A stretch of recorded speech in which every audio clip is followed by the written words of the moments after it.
Hoje nós vamos dar continuidade, aqui no estudo que estamos fazendo do livro de Mateus. Abra aí Mateus capítulo 9. Vamos ler do versículo 18 até o 26. Irmãos, no capítulo 8 e no capítulo 9 de Mateus, nós pudemos ver ali a ênfase, que Mateus ele deu à autoridade de Jesus. E essa autoridade demonstrada ali, ela confirma a divindade de Cristo.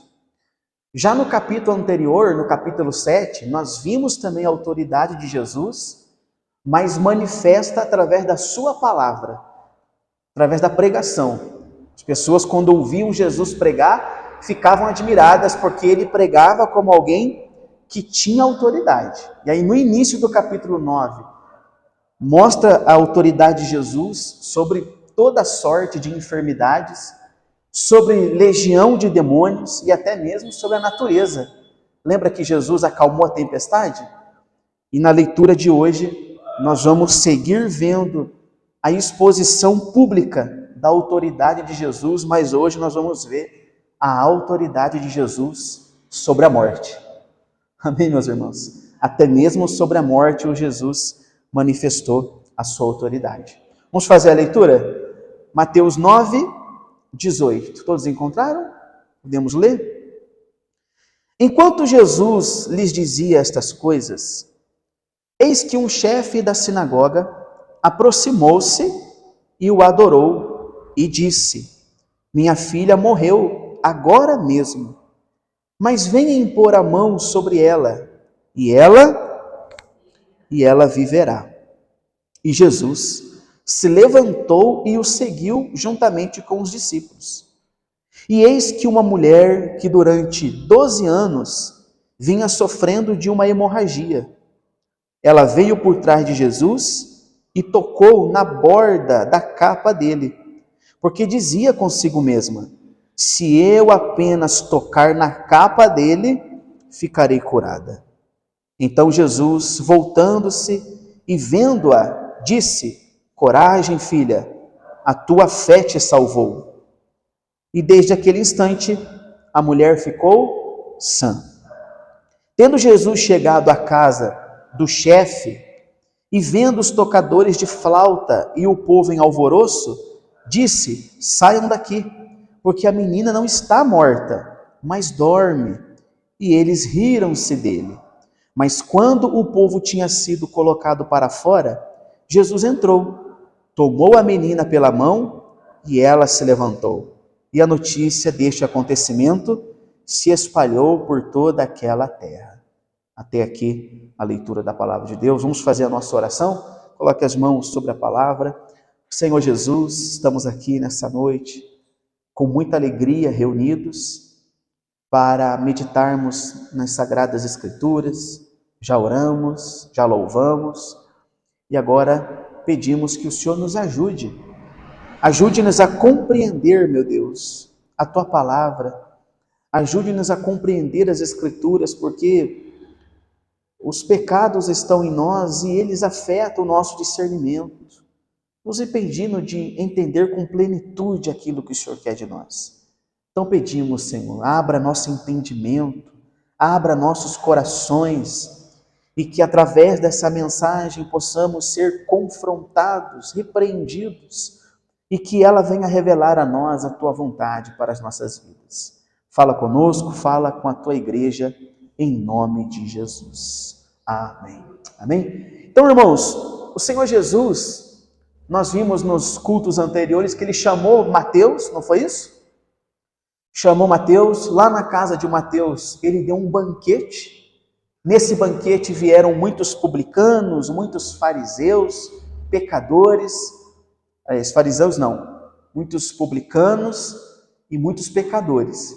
E ali Jesus teve a oportunidade de Jesus pregar o evangelho para aquelas pessoas, falar da salvação. Depois disso, Jesus falou sobre o jejum, que foi o que nós vimos a semana passada. E depois que ele falou sobre o jejum, aconteceu isso. Versículo 18. Enquanto ele lhes dizia estas coisas, eis que um chefe da sinagoga aproximando-se, o adorou e disse: minha filha morreu agora mesmo, mas vem impor a mão sobre ela, e ela viverá. Irmãos, nós temos aqui dois pontos para destacar aqui nesse versículo, que é a humildade e a fé que nós vemos aqui nesse homem. A humildade é vista no momento em que ele se prostra diante de Jesus. Porque esse homem, ele não era qualquer homem, ele era um chefe da sinagoga. Quem eram os chefes da sinagoga? Eram líderes religiosos, figuras de grande importância naquela época, de muito respeito ali naquele povo, e eles possuíam um conhecimento profundo da lei. E eles eram os responsáveis de transmitir esse conhecimento para as pessoas. Eles eram os chefes das sinagogas. Tinham o templo, onde era o único lugar que podia oferecer sacrifícios, mas também tinha sinagogas, que era onde as pessoas se reuniam para ler a lei e para estudar a palavra de Deus. Então, um dos chefes dessas sinagogas, que era um fariseu, ele foi e se prostrou diante de Jesus. Irmãos, já não era comum judeus se prostrarem diante de alguém. Eles não faziam isso. Porque você se prostrar é um ato de adoração. Eles só adoram a Deus. Então já não era comum um judeu se prostrar diante de alguém. Mais incomum ainda era um fariseu, um líder religioso, chefe de uma sinagoga fazer isso. Mas esse aqui ele fez. Esse líder religioso ele fez. E esse ato dele de se prostrar diante de Jesus demonstrou uma profunda humildade. Porque mesmo ele tendo a posição que ele tinha, mesmo ele sendo um mestre da lei, ele se prostrou, adorou, reconhecendo ali o senhorio de Jesus. Os fariseus não faziam isso. Então aqui é o primeiro ponto que nós vemos, a humildade. O segundo ponto é a fé. A fé desse homem ficou evidenciada no pedido que ele fez. Vamos ler o pedido que ele fez novamente? Versículo 18. Enquanto lhes dizia estas coisas, eis que um chefe da sinagoga, aproximando-se, o adorou e disse: minha filha morreu, agora mesmo, mas venha impor a mão sobre ela, e ela viverá. Aqui nós vemos a fé dele. Por quê? Irmãos, Jesus, até esse exato momento, ele já tinha feito muitos milagres. Curado cegos, paralíticos, acalmado tempestade, tudo isso, essa fama já estava correndo, todo mundo sabia disso. Só que Jesus até aqui ele não tinha ressuscitado nenhum morto. Então, com que base que esse homem chega para Jesus pedindo um milagre desse? Se não tinha exemplos desse milagre. Os cegos já tinham ouvido falar que Jesus tinha curado outros cegos. Os paralíticos já tinham ouvido falar que Jesus já tinha curado outros paralíticos. Mas Jesus não tinha ressuscitado mortos. Nenhum morto tinha sido ressuscitado. Lázaro não foi ressuscitado ainda. Mas esse homem, ele cria que Jesus podia fazer aquilo. Esse homem creu que a autoridade de Jesus ia muito além do que já tinha sido demonstrado até o momento. Muito além de curar cegos, muito além de curar paralíticos, surdos, ele cria que a autoridade, que o poder de Jesus também podia ressuscitar mortos. Se ele não cresce nisso, ele não teria feito esse pedido. É ou não é verdade? Agora, irmãos, nós temos uma observação aqui a se fazer. Se você for ler esse mesmo relato lá em Marcos e em Lucas, esse mesmo episódio, Marcos e Lucas, eles vão dizer que a menina não tinha morrido ainda. Vai dizer que a menina estava doente, quase morrendo. Quando que ela morreu? Quando esse chefe da sinagoga estava indo com Jesus até a casa dele. Aí ele recebeu, vieram outras pessoas e falaram: olha, a tua filha já morreu. Não precisa mais você incomodar o mestre. Mas é que Mateus ele dá ênfase na ressurreição, no milagre. Isso aqui, irmãos, não muda em nada a fé daquele homem. Por quê? Porque nós vamos ver no texto que mesmo após receber a notícia que a filha já tinha morrido, ele podia ter deixado Jesus lá e ido embora. A minha filha já morreu. Mas ele seguiu com Jesus até a casa dele. Ou seja, mostrando que verdadeiramente ele cria no milagre, ele cria na ressurreição. Então isso aqui é um detalhe. Mateus diz que a menina já estava morta. Marcos e Lucas diz que ela estava morrendo. Mas ambos apontam para uma fé. A fé daquele homem que cria na ressurreição. Tem uma coisa que nós não podemos negar, irmãos. Aquele homem, ele foi até Jesus, por quê? Por conta de um problema, não é assim? Ele foi até Jesus por causa da situação que estava a filha. Foi até Jesus para resolver um problema, essa que é a verdade. Mas, mesmo ele indo até Jesus para fazer um pedido, para resolver um problema, antes de ele fazer o seu pedido, ele prostrou-se e ele adorou Jesus. Antes de pedir a bênção, podemos assim dizer, primeiro ele adorou Jesus, ele reconheceu a soberania de Deus, ele reconheceu a divindade de Cristo, e depois que ele fez isso, depois que ele se humilhou, aí sim que ele fez o pedido dele. Amém, meus irmãos? Ele não chegou já pedindo bênção, não. Não, primeiro ele se mostrou humilde, quebrantado, adorou Jesus, e depois é que ele fez o pedido. Irmãos, quantas pessoas, que estão sofrendo, como esse homem, ele estava sofrendo. Estão sofrendo, mas o orgulho delas fala mais alto. É ou não é verdade? Elas não rendem-se à soberania do Senhor Jesus. Estão sofrendo, mas elas não vão até Cristo, elas não vão até Deus. Orgulhosas, são pessoas que têm o seu coração transbordando de orgulho. E nós sabemos que o Senhor, na sua soberania, Ele permite sim, irmãos. Ele permite nós passarmos situações que Ele vai usar para quebrar o nosso orgulho. O Senhor permite isso. Quem sabe, a palavra de Deus não fala sobre esse homem, mas quem sabe era um fariseu como os outros, um fariseu orgulhoso, porque nós sabemos como que a maioria dos fariseus, para não dizer todos, eles viam Jesus.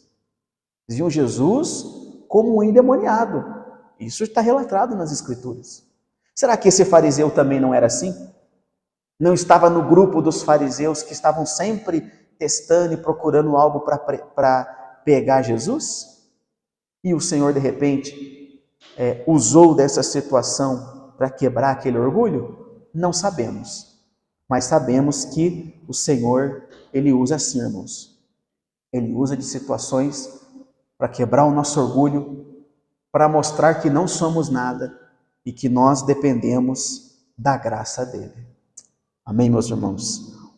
Então, esse chefe da sinagoga foi até Jesus, se prostrou, adorou, se humilhou e fez o pedido. Minha filha morreu agora mesmo, mas se o senhor ir lá, o senhor tocar nela, ela vai voltar à vida. Versículo 18. Versículo 19, perdão. E Jesus se levantou e fez o que, irmãos? Seguiu juntamente com os seus discípulos. Irmãos, como Jesus, eu ia falar como Jesus é maravilhoso. É ou não é verdade?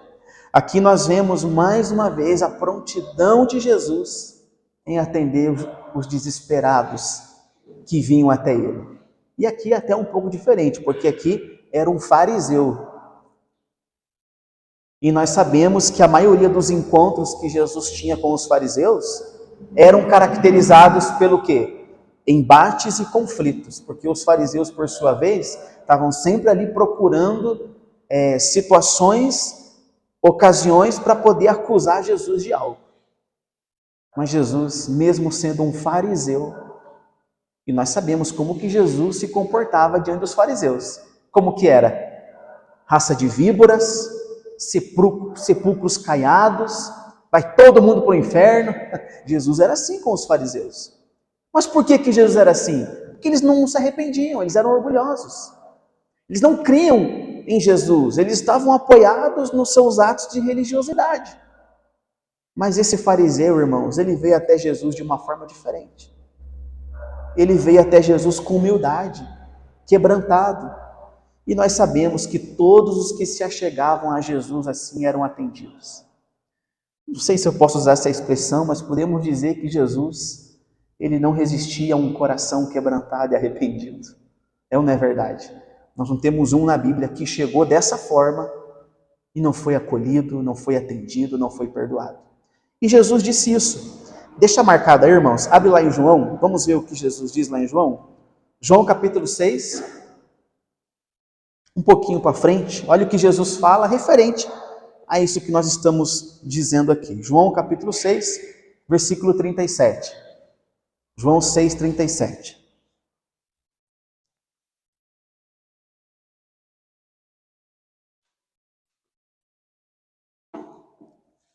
Jesus disse assim: todo o que o Pai me dá, virá a mim. É isso que está aí? E aquele que vem a mim, de maneira nenhuma o lançarei fora. Olha só. Olha Jesus dizendo: aquele que vem a mim, de maneira nenhuma o lançarei fora. Jesus nunca rejeitou ninguém que foi até ele, irmãos. Jesus nunca rejeitou ninguém. Jesus, aqueles que foram até ele, humilhados, quebrantados, arrependidos, Jesus não os rejeitava, não os lançava fora. Jesus não fazia acepção de pessoas. Aquela postura que Jesus tinha diante dos fariseus é porque eles eram orgulhosos. É porque eles eram homens maus. Maus no sentido de que realmente praticavam maldades conscientemente e não se arrependiam daquilo.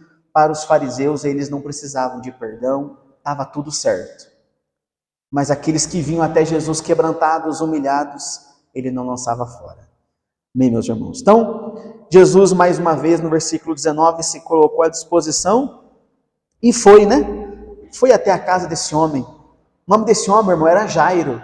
Lá em Marcos e Lucas, nós vamos ver que o nome desse chefe da sinagoga era Jairo. Versículo 20. Então, Jesus estava indo, para a casa desse homem, e eis que uma mulher que durante 12 anos vinha sofrendo de uma hemorragia, veio por detrás de Jesus e tocou na borda da capa dele, porque dizia consigo mesma: se eu apenas tocar na capa dele, ficarei curada. Irmãos, olhe para mim um instantinho. Jesus recebeu o pedido desse homem, desse chefe da sinagoga, estava de caminho da casa dele para ressuscitar a filha, e aí vem até Jesus essa mulher, 12 anos sofrendo de hemorragia. Irmãos, já parou para pensar uma mulher durante 12 anos com uma hemorragia? Como que não estava essa mulher? É ou não é verdade?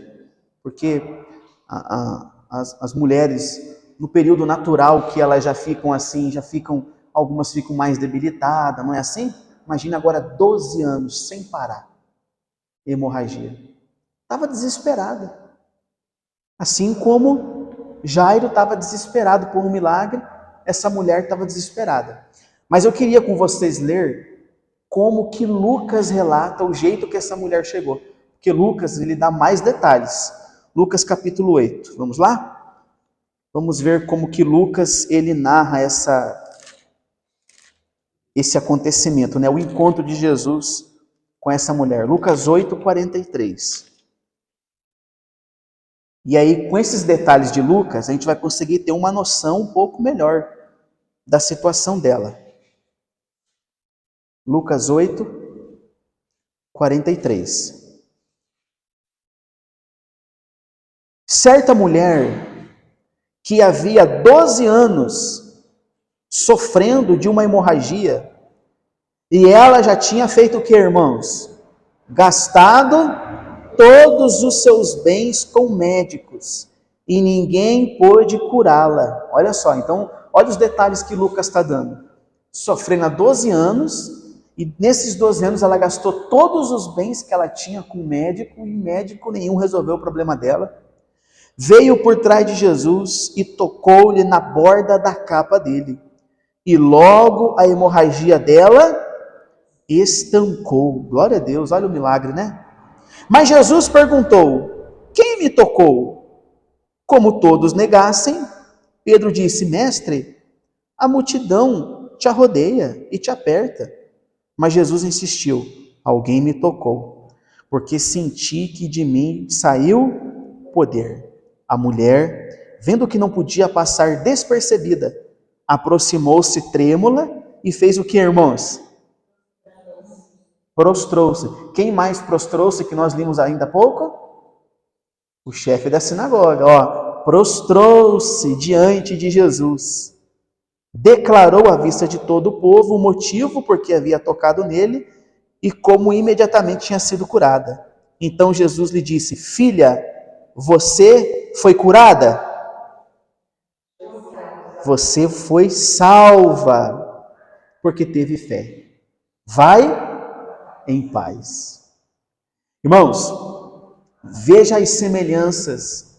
Isso aqui, o Senhor Jesus estava indo para fazer um milagre, mas aí no meio desse milagre, aconteceu outro milagre. E não é coincidência. Você consegue perceber a semelhança dos dois? Ambos, tanto a mulher hemorrágica como o Jairo, eles quebraram os protocolos. Por quê? Os fariseus não criam em Jesus. Eles não criam em Jesus. Mas Jairo creu em Jesus. Se prostrou diante de Jesus. Então, quebrou o protocolo. E essa mulher também quebrou o protocolo. Porque, irmãos, aquela mulher não podia tocar em ninguém. Na verdade, aquela mulher, ela nem podia estar naquela multidão. Porque ela era considerada uma mulher impura. A mulher, quando estava nos dias, eles consideravam que a mulher estava impura, não podia tocar.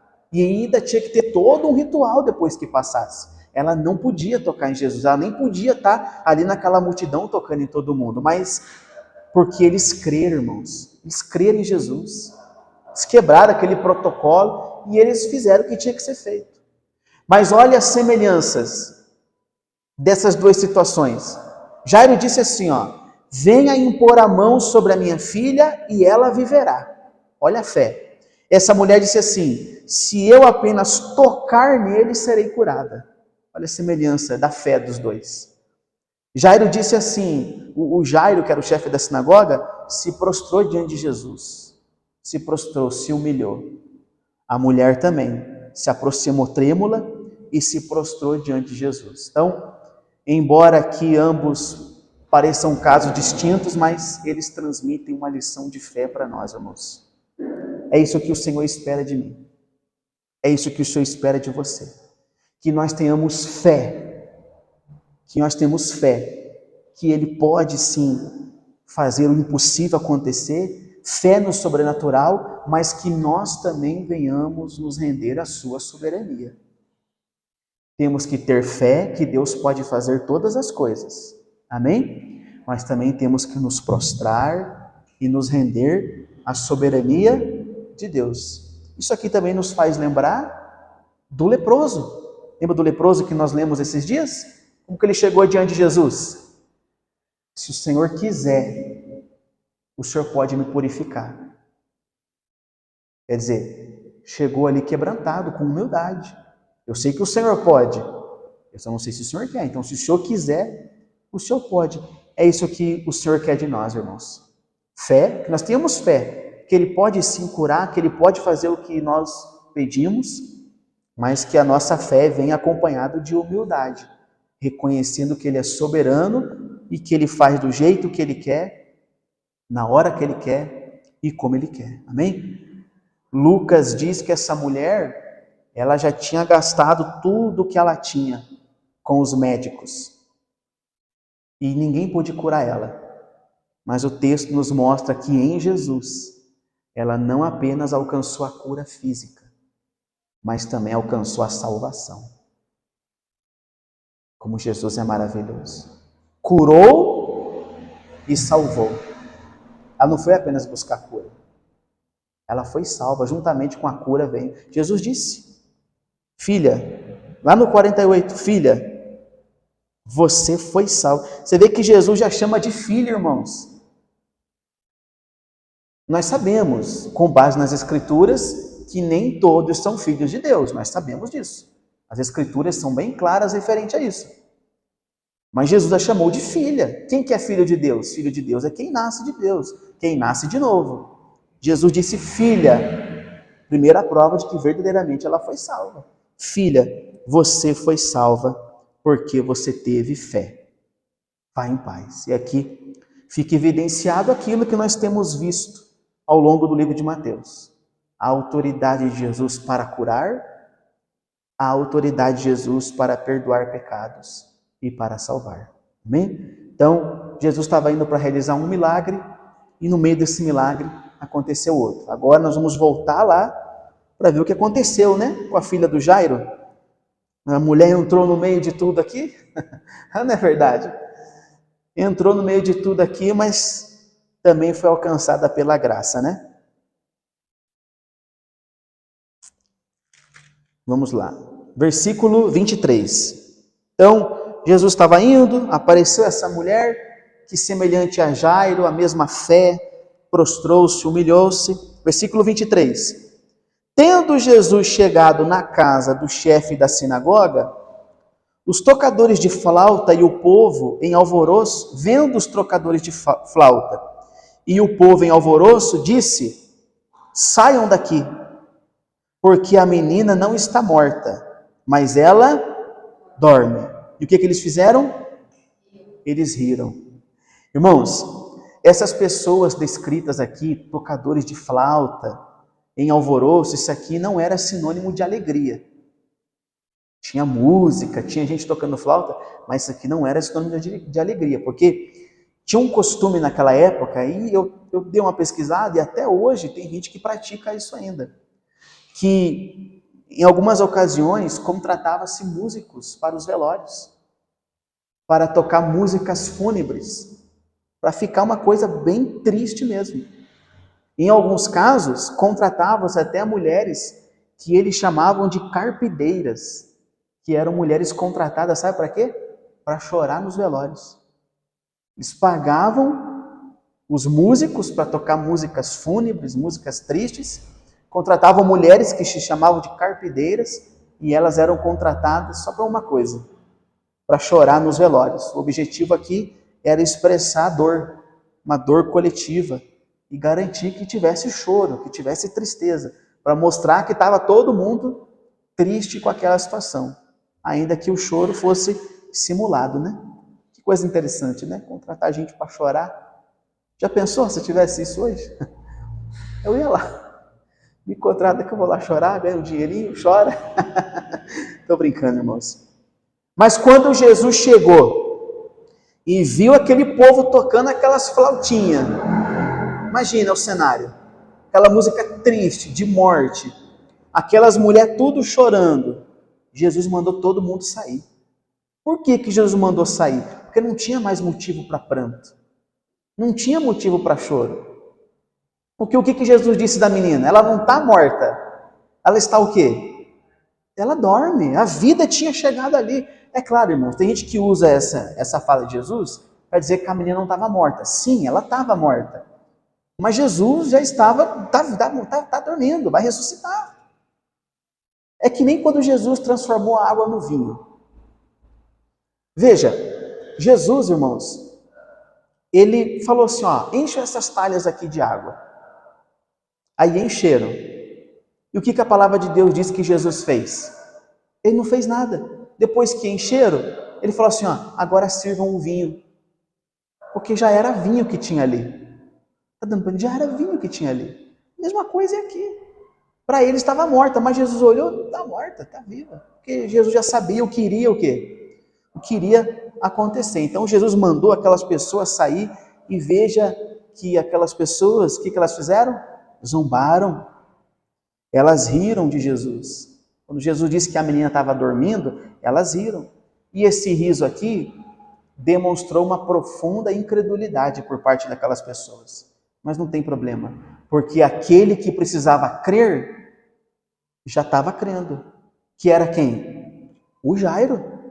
o pai da menina. Se aquelas pessoas não criam, o problema era delas. O Jairo já cria. Tanto cria que mesmo recebendo a notícia da morte da menina, ele foi lá. Ele foi lá, levou Jesus até lá. Mas nós temos uma reflexão aqui. Sempre terão pessoas, irmãos, que não creem. Sempre terão pessoas que até vão zombar da nossa fé que nós temos no Senhor. Amém? Mas nós temos que orar por essas pessoas, porque a fé que foi revelada ao nosso coração não foi revelada ao coração delas. Então, se zombarem de você, se zombarem da sua fé, ore por essas pessoas. E independente do que as pessoas digam, independente do que as pessoas façam, nós devemos continuar crendo. E Jesus disse isso para Jairo. Jesus falou isso para Jairo. Porque lá em Marcos, nós não vamos abrir aqui para não se estender, mas lá em Marcos, quando Jesus estava indo em direção à casa de Jairo, apareceram as pessoas e disseram, sua filha já morreu.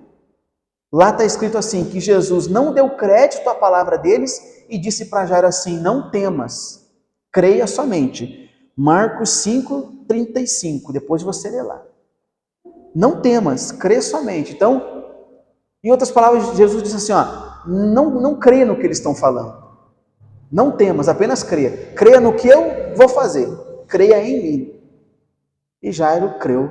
Amém, meus irmãos? Ele creu e nós vamos ver isso no próximo versículo, versículo 25. Quando o povo tinha sido colocado para fora, Jesus entrou, tomou a menina pela mão e ela se levantou. E a notícia deste acontecimento se espalhou por toda aquela terra. Glória a Deus. Irmãos, olha o toque de Jesus aqui de novo. Aqui está dizendo que Jesus fez o que com a menina? Tocou na menina. Na hora que ele tocou, ela se levantou. Olha o toque de Jesus, irmãos. Quando Jesus toca, sempre acontece algo. Jesus tocou na sogra de Pedro e ela ficou curada. Jesus tocou no paralítico, no leproso, e ele foi curado. Jesus tocou aqui na filha desse chefe da sinagoga, na filha de Jairo, e ela ressuscitou. Aonde Jesus toca, irmãos, sempre acontece algo. Pode ser o coração mais duro que for, quando Jesus toca nesse coração, esse coração se quebranta. Pode ser a vida mais torta, quando Jesus toca, ele endireita. Jesus tocou em nós. E olha quem nós somos hoje. Lembra quem nós éramos? Eu lembro quem eu era. Nunca vou esquecer quem eu era, da onde eu saí e o que o Senhor fez comigo. Porque no momento que você esquece quem você era e da onde você saiu, começa um problema sério aí. No momento que você esquece que um dia Jesus tocou em você e fez de você o que você é hoje, começa um problema. A pessoa começa a ficar orgulhosa, achar que ela é a força do braço dela. Mas Jesus tocou, minhas irmãs. Jesus tocou e transformou. E aquele milagre glorificou a Deus, se espalhou por todo lugar, glorificou a Deus, provou mais uma vez a divindade do Senhor e revelou a autoridade de Jesus até mesmo sobre a morte. Até mesmo sobre a morte. Esse é o nosso Jesus, que tem autoridade sobre doenças, autoridade sobre legião de demônios, autoridade até mesmo sobre o clima, autoridade sobre a morte. Glória a Deus, irmãos. Tanto Jairo como aquela mulher, eles foram até Jesus para resolver um problema. Eles foram até Jesus fazer um pedido. E até aí tudo bem, irmãos. Nós podemos pedir, ir até Jesus, fazer nossos pedidos. Pedir é bíblico. Levar a Jesus o nosso desespero, as nossas angústias, é bíblico. Mas a postura deles demonstrou uma profunda humildade. Demonstrou humildade, porque eles se prostraram. Eles se prostraram. Chegaram a Jesus para pedir, mas chegaram a Jesus como? Quebrantados. Reconhecendo que Ele era o Senhor. E é assim que temos que nos achegar, irmãos. Pedir é bíblico, mas chegue diante de Jesus quebrantado. O Senhor não nos deve nada. Amém? Deus não deve nada para você, Deus não deve nada para mim. Existe aí um falso ensino que ensina as pessoas a cobrar a Deus, a falar para Deus: o Senhor prometeu, o Senhor tem que cumprir. Isso é um ensino de Satanás. Deus não nos deve nada. Todas as pessoas que se achegaram a Jesus para pedir, chegaram quebrantadas, com pobreza de espírito, reconhecendo a soberania do Senhor. E essas foram atendidas. Ambos, tanto a mulher hemorrágica como Jairo, ambos creram em Jesus, quebraram os paradigmas, como eu disse. Fariseus não criam em Jesus, aquela mulher, por conta da situação, não podia tocar em Jesus, mas porque eles creram, eles fizeram o que fizeram. Amém, irmãos? Com isso, eu queria encorajá-los. Vamos examinar a nossa vida. Essas pessoas, no momento do desespero, elas foram até Jesus. Irmãos, nós temos recorrido ao Senhor nas nossas adversidades? Ou nós temos ido até o Senhor na última instância? Veja que essa mulher hemorrágica, ela só foi até Jesus depois que ela perdeu tudo que ela tinha. Depois que ela foi em todos os recursos, daí ela foi até Jesus. Tá bom, digamos que essa mulher não conhecia Jesus ainda, não tinha ouvido falar de Jesus, coisa que eu acho difícil. Mas digamos que ela não tinha ouvido falar de Jesus. Mas e nós? Trazendo para os nossos dias, quantas pessoas que fazem da oração o último recurso? Não é verdade? Recorrem às coisas dessa vida, tudo que elas puderem fazer, elas fazem, não oram. Não estou dizendo, irmãos, que nós não temos que ir à luta para resolver os problemas e recorrer ao que temos, aos meios que temos para resolver as coisas. Mas ore. Está passando por problema? Vá até Jesus. Está passando um momento difícil? Quebrante-se na presença do Senhor. Achegue-se ao Senhor com humildade. Como Jairo, esqueça posição. Ignore o que os outros vão pensar ou vão falar de você. E vá até Jesus. Porque Ele é o único, irmãos, que tem autoridade para salvar, para curar, para libertar. Ele é o único que tem autoridade sobre céus e terras e terra. Amém? Vamos ficar de pé, irmãos? Antes de finalizar essa mensagem, eu quero deixar para a igreja 2 versículos que finaliza essa mensagem com chave de ouro, podemos assim dizer, né? Que está lá em Hebreus capítulo 4, do 15 ao 16, ele diz assim: porque nós não temos um sumo sacerdote que não se compadeça das nossas fraquezas. Quem é o nosso sumo sacerdote? Jesus. Nós não temos um sumo sacerdote que não se compadeça das nossas fraquezas, ou seja, o nosso sumo sacerdote se compadece das nossas fraquezas. Porém, nós temos um que, como nós, em tudo foi tentado, mas sem pecado. Então, cheguemo-nos, pois, com confiança ao trono da graça, para que possamos alcançar misericórdia e achar graça, a fim de sermos ajudados em tempo oportuno. Jesus se compadece. Jesus é um que, se você for até Ele, quebrantado, Ele vai se compadecer. Agora você tem que ir até Ele. Amém? Nós temos que vencer os nossos orgulhos e recorrer ao Senhor Jesus. Graças a Deus, irmãos. Vamos orar? Vamos fazer isso? Vamos nos achegar ao trono da graça? Querido